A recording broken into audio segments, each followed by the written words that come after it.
Welcome to bird media. నేను మీ పవన్ కృష్ణమూర్తి.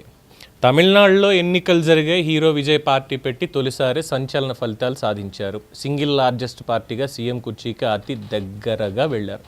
సాధారణంగా చూస్తే ఇది తమిళ రాజకీయాల కథ. కానీ తెలుగు రాష్ట్రాల్లో కొందరు మాత్రం దీన్ని పూర్తిగా వేరే కోణంలోకి తీసుకెళ్లిపోయారు.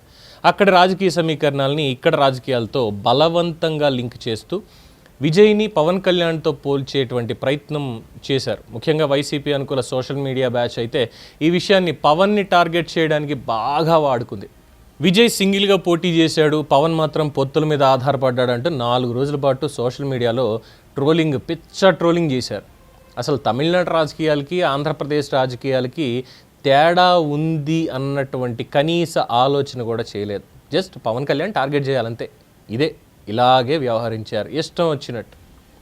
రాజకీయాల్లో ఒకరోజు చేసే ఎలివేషను నెక్స్ట్ డే రివర్స్ అవ్వడానికి ఎక్కువ టైం పట్టదుగా.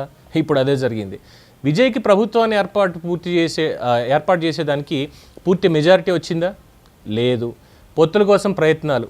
కాంగ్రెస్ పార్టీ 5 సీట్లు ఇచ్చింది, వామపక్షాల మద్దతు అన్నారు, డీడీఎంకే అన్నారు, వీసీకే అన్నారు. ఇంకా పూర్తి స్థాయిలో ఇంకా రాలేదు. ఇప్పటికీ ఇంకా కన్ఫ్యూజన్లోనే ఉన్నారు. సాయంత్రానికి అవుతుందేమో తెలియదు. సో ఇప్పటిదాకా సైలెంట్గా ఉన్నటువంటి పవన్ కళ్యాణ్ ఫ్యాన్స్ ఒక్కసారిగా యాక్టివ్ అయిపోయారు. విజయ్ అధికారం కోసం పొత్తులు వెతుకుతున్నాడు, పవన్ మాత్రం రాష్ట్ర అభివృద్ధి కోసం ముందే పొత్తులు పెట్టుకున్నాడు. ఇప్పుడు చెప్పండి అబ్బాయిలు ఎవరు గ్రేటు అంటూ సోషల్ మీడియాలో కౌంటర్ అటాక్ మొదలైంది. నిన్నటి వరకు సింహం సింగిల్గా వస్తుంది అంటూ జగన్మోహన్ రెడ్డి లాగే విజయ్కి ఎలివేషన్లు ఇచ్చిన వాళ్ళని ఇప్పుడు ట్యాగ్ చేస్తూ ఎరా అబ్బాయిలు ఈ సింగిల్ థియరీ ఏమైంది అని ప్రశ్నిస్తున్నారు. సమాధానం ఉందా? లేదుగా. ప్రత్యేకంగా విజయ్ ఎన్నికల ప్రచారంలో చెప్పినటువంటి ఒక డైలాగ్, ఇది జంగిల్ నేను సింగిల్ అన్న రైమింగ్ డైలాగ్స్ గుర్తు చేస్తూ పవన్ ఫ్యాన్స్ ట్రోల్స్ మొదలెట్టారు. సోషల్ మీడియాలో ఇప్పుడు ఇదే వైరల్. నిన్నటి వరకు పవన్ కళ్యాణ్ మీద సెటైర్లు వేసినటువంటి వైసీపీ బ్యాచ్ ఇప్పుడు మాత్రం సైలెంట్ మోడ్లోకి వెళ్ళింది. ఎందుకంటే వాళ్ళు నిర్మించినటువంటి నెరేటివ్ని ఇప్పుడు తిరిగి వాళ్ళ మీదకే వాడుతున్నారు. ఇక్కడ పోలిక అనవసరం. ఇద్దరు రాజకీయ ప్రయాణాలు వేరు, రాష్ట్రాల పరిస్థితులు వేరు, సామాజిక సమీకరణాలు వేరు. తమిళనాడులో దశాబ్దాలుగా ఉన్న రాజకీయ శూన్యత, డిఎంకే అన్నాడీఎంకే మీద వచ్చినటువంటి ఆ వ్యతిరేకత, అది వేరే అంశం. ఆంధ్రప్రదేశ్లో పరిస్థితులు పూర్తిగా వేరేలా ఉన్నాయి. కానీ సోషల్ మీడియా రాజకీయాల్లో లాజిక్ కంటే మాకు టార్గెటింగే ఎక్కువ ప్రాధాన్యం కదా.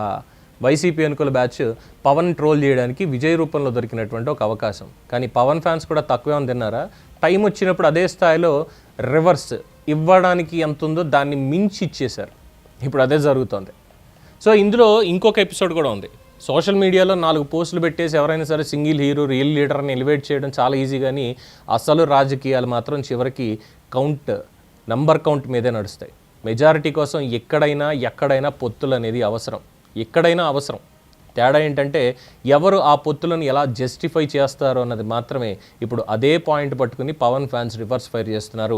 4 రోజులుగా హడావుడి చేసిన వైసీపీ సోషల్ మీడియా బ్యాచ్ కానీ చేసేటువంటి వాళ్ళు కానీ ఛానల్స్ కానీ ఒక్కసారిగా నోరు మూసుకుని గప్చుప్ అయిపోయారు. ఏమీ లేదు. ఇక్కడ అసలు కంపారిజనే లేదు.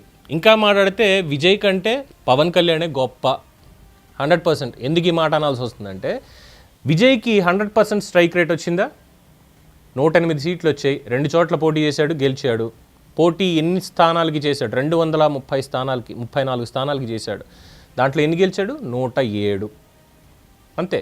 కానీ పవన్ కళ్యాణ్ 100% స్ట్రైక్ రేట్. 100% తీసుకున్నటువంటి ఎంపీ సీట్లు కానీ తీసుకున్నటువంటి ఎమ్మెల్యే సీట్లు కానీ ఒక్కటి కూడా ఓడిపోకుండా అన్నిట్లోనూ గెలిచాడు ఆయన. ఎవరు గొప్ప అప్పుడు? రెండోది, ఆయన డిప్యూటీ సీఎం, 5 శాఖలకు మంత్రి, హ్యాపీగా పార్టీ నడిపించుకుంటున్నాడు, రాష్ట్రాన్ని పరుగులెత్తిస్తున్నాడు. ఆయన శైలిలోనే రాష్ట్రం అభివృద్ధి చెందుతోంది. మరి విజయ్కి కాంగ్రెస్ పార్టీ వద్దన్న వచ్చి ముందే మద్దతు ఇచ్చింది. వాళ్ళేం పిలవాల కాంగ్రెస్ని, కానీ వాళ్ళే వచ్చారు, మద్దతు ఇచ్చారు. ఆఫ్టర్ దట్ 4 రోజులు పట్టింది. పైగా గవర్నర్ పిలవలేదు, ఇంకోటి పిలవలేదు. సరే, దాని కాన్స్టిట్యూషన్ పరంగా అది అవునా కాదా అనేది పక్కన పెడితే గవర్నర్ దగ్గరికి వెళ్ళడం రావడం ఈ మధ్యలో ఇన్ని రోజులు పట్టింది. ఇంత గందరగోళం మధ్యలో ఆయన సీఎంగా ప్రమాణ స్వీకారం చేయాలి. రేపన్న రోజు ఇప్పుడు కాంగ్రెస్ పార్టీకి కానీ వీసీకే, డీడీఎంకే, సిపిఐ, సిపిఎం వీటన్నిటికీ కూడా మాట్లాడకుండా మంత్రి పదవులు ఇచ్చి తీరాలి. వాళ్ళు అడిగిన మంత్రి పదవులు వాళ్ళకి ఇచ్చి తీరాలి. రేపన్న రోజు ఏమైనా తేడా వచ్చింది అనుకోండి, జస్ట్ ఒక్కళ్ళు అందులోంచి బయటకు వచ్చేసినా మళ్ళీ ప్రభుత్వం కూలిపోవడం ఖాయం. కానీ ఆంధ్రప్రదేశ్లో పవన్ కళ్యాణ్ బయటకు వచ్చేసినా, లేదు తెలుగుదేశం పార్టీ పొత్తు వదిలేసుకున్న ప్రభుత్వం ఏమీ కూలిపోదు. అంటే అలాంటి ఆలోచన వాళ్ళకి లేనే లేదు బేసిక్గా. అందుకే వైసీపీ వాళ్ళు టార్గెట్ చేస్తున్నారు పవన్ కళ్యాణ్ని దూరం పెట్టాలి అని చెప్పి. అలా చేస్తే జగన్మోహన్ రెడ్డి గారు గెలుస్తారు. తెలుగుదేశం పార్టీ జనసేన కలిసి ఉండగా ఆంధ్రప్రదేశ్లో ఇంకొక ప్రత్యామ్నాయ పార్టీ రాదు. ఇది బాగా బలంగా నాటేసుకుని ట్రోల్ చేయడం మొదలెట్టారు. అందుకే విజయ్ని పట్టుకొచ్చారు. జగన్మోహన్ రెడ్డి ఫోటో ఎత్తగానే విజయ్ సీఎం అయిపోతున్నాడు అక్కడ అన్నారు. ఆ ఫోటో పట్టుకోగానే అసలు మెజారిటీ రాకుండా పోయిందన్నటువంటి సెటైర్ కూడా వినిపిస్తుంది కదా. అంతే కదా, జగన్మోహన్ రెడ్డి గారి ఫోటో పట్టుకోకపోయి ఉంటే ఆ కనీసం 118 అన్న వచ్చేవి కదా అన్నటువంటి సెటైర్ కూడా వినిపిస్తుంది. మరి జగన్మోహన్ రెడ్డి గారు ఫోటో పట్టుకుంటేనే 108 సీట్లు వచ్చాయంటే పట్టుకోకపోతే ఇంకా ఎక్కువ వచ్చేవేమో. ఈ సెటైర్లు కూడా జనసేన చాలా గట్టిగానే బలంగా దింపుతుంది వాళ్ళకి. సో ఎవరిని ఎక్కడ పోలికి పెట్టకూడదు. పొత్తుల గురించి సింహం సింగిల్గానే వస్తుంది జగన్మోహన్ రెడ్డి లాగా, అలాగే విజయ్ కూడా వచ్చాడు అన్నారు. జగన్మోహన్ రెడ్డి గారు ఏమీ సింగిల్గా రాలేదే, ఆయన సింగిల్గా ఎప్పుడు రాలేదు. ఆయనకి పొత్తులు ఉన్నాయి, కాకపోతే పైకి తెలియనటువంటి పొత్తులు. బహిరంగంగా 2019 ఎన్నికలకు సంబంధించి ఆయన సింగిల్గానే వచ్చాడు ఎమ్మెల్యేగా, కానీ పొత్తు పెట్టుకున్నది ఎవరితో? బీఆర్ఎస్తో, పక్క రాష్ట్రం వాళ్ళతో పొత్తు పెట్టుకున్నాడు. అది అందరికీ తెలిసిందే. కాకపోతే వాళ్ళు ఇక్కడ అధికారంలోకి లేరు, ఇక్కడేం వాళ్ళు పోటీ చేయలేదు. జగన్మోహన్ రెడ్డికి బహిరంగంగానే బయట నుంచి మద్దతు బాగా గట్టిగా ఇచ్చారు, 150 సీట్లు వచ్చేలాగా.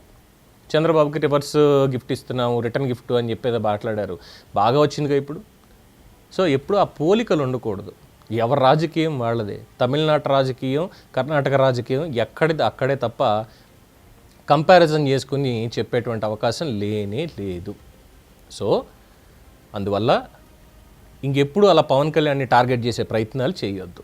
ఇదే జనసేన కూడా చెప్తున్నటువంటిది. దీని మీద మీ అభిప్రాయం తెలియచేయండి. చూస్తూనే ఉండండి ది బర్డ్ మీడియా.